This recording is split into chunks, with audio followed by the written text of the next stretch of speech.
જય દ્વારકાધીશ, જય રણછોડરાય.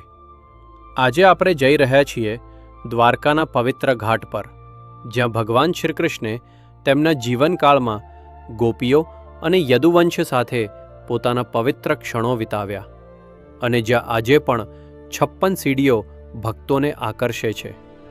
આ 56 સીડીઓ માત્ર પથ્થર કે માળા નથી, આ છે ભક્તિ, કૃપા અને અન્નકૂટ પ્રસંગનું પ્રતીક. પ્રાચીન પુરાણો કહે છે કે જ્યારે ભગવાન શ્રીકૃષ્ણ દ્વારકાધીશ રૂપે દ્વારકામાં વસ્યા, ત્યારે તેમણે ગોપીઓ સાથે અને પોતાના યદુવંશ સાથે અહીં કુલ જીવન વિતાવ્યું. દ્વારકાધામમાં તેઓએ 56 પવિત્ર પ્રસંગો માટે 56 સીડીઓ બનાવેલી, જે અન્નકૂટ, ભક્તિ, યજ્ઞ અને દૈવિક સંકલ્પનું પ્રતીક છે. શાસ્ત્રોમાં કહેવામાં આવ્યું છે કે દરેક સીડી પર ચડીને ભક્તો પોતાનું પાપ છોડીને ભગવાન શ્રીકૃષ્ણના ચરણમાં સાંભળે છે.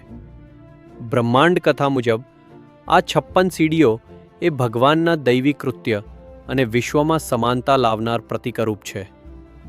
ગુણકાળ પુરાણમાં લખાયું છે કે જ્યારે દ્વારકાધીશ દરિયામાં આવ્યા, ત્યારે દરિયાએ પોતાનું અભિવાદન રૂપક રીતે દર્શાવ્યું.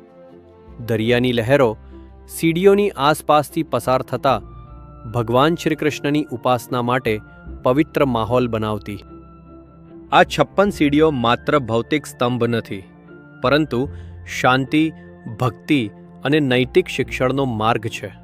વેદોમાં કહેવામાં આવ્યું છે કે અન્નકૂટ પ્રસંગમાં ભગવાને 56 ભોગ ગ્રહણ કર્યા, અને આ ભોગો 56 સીડીઓમાં પ્રતીકરૂપે ઉજવવામાં આવ્યા. ભક્તો મન, વાણી અને દેહથી ભગવાનના પાવન ચરણોમાં સમર્પણ કરે છે. અંતે 56 સીડીઓ એ ભક્ત માટે પવિત્ર ચરણ માર્ગ છે. જ્યારે તમે અહીંથી નીચે ઉતરો, ત્યારે ભગવાનના ચરણકમળમાં તમારું મન, ભક્તિ અને પાપનો નાશ થાય છે. જય શ્રી કૃષ્ણ, જય દ્વારકાધીશ.